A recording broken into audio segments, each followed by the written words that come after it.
Nou ek wil aanbeweeg, ek wil kom by die lekker goed om te sê, hoe kan ons hierdie onvoorwaardelike liefde in ons lewe aktiveer en dat ons meer aan daai potensiaal en belewenis in ons lewe kan stap. Maar ek moet eers my woord gestaan doen, ek sê ons gaan bietjie praat, omdat die afgelope tyd het gekom dat die mense wil 'n oordeel hê. Hulle maar nie vir hulle self of vir ander mense nie, daar moet 'n hel wees, mense moet gestraf word en al daai goed. Nou ek het gesê ons gaan daarna kyk. Nou ek wil eerstens net hier 'n stelling maak. Ek kan nie sê daar's 'n hel of daar's nie 'n hel nie. Ons moet net kyk, waar is die bewyse daarvoor? En ek gaan uit die Bybel uit praat, want dis die meeste plekke wat aangehaal word, om net vir jou te wys, ons kan nie 'n hel uit die Bybel bewys nie. En ek sal na die oorspronklike goed toe gaan.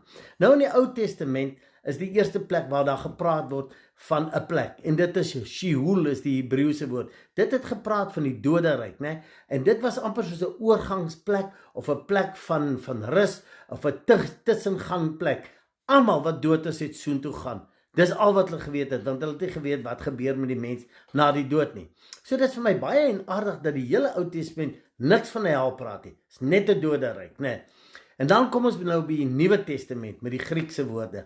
Nou eerstens wil ek hierso net sê, onthou net gou-gou dat ek kyk na die oorspronklik wat die woord beteken, né? Maak nie saak hoe hy vertaal is, ek kyk na wat die woord sê, né? Want ek sê weer vir julle, die vertalings is verdraai om by die Romeinse kerk en hulle politiek en hulle teachings te pas. Dis my gevolgtrekking. En ek wil ook vir jou vra, weet jy wat? As jy wil, gaan vra vir jou dominee of vir jou pastoor, laat hulle in die Grieks gaan grawe en gaan kyk om te verifieer wat ek sê. Nou daar's baie tekste wat hier gaan opgehaal word en waar staan hel en goed. En ek is nie om aan elke teks te kyk nie, né? As jy wil, kan jy my WhatsApp gooi en sê verduidelik my hierdie teks meer, maar ek gaan nie nou my tyd spandeer aan al die tekste nie.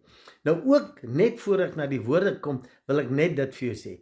Elke keer waar Jesus die woord wat vertaal is met hel gebruik het, was hy besig om die Fariseërs, die kerk aan te vat oor hulle valsheid en hoe hulle die mense besig om die mense dood te maak met die wet wat hulle op hulle in hulle kele afdruk en wat hulle op die mense 'n demand gemaak het. Alright, nou kry ons die eerste woord daar wat gebruik was. Die woord was Hades, was die Griekse woord. Nou al wat daai woord is 'n saamgestelde woord wat nie sien beteken. Met ander woorde, om nie kan sien nie. En Jesus het dit in die konteks gebruik om te sê dat mense is geestelik verblind. Hulle kan nie die waarheid sien nie, né? Die volgende woord was Gehenna. Nou Gehenna was die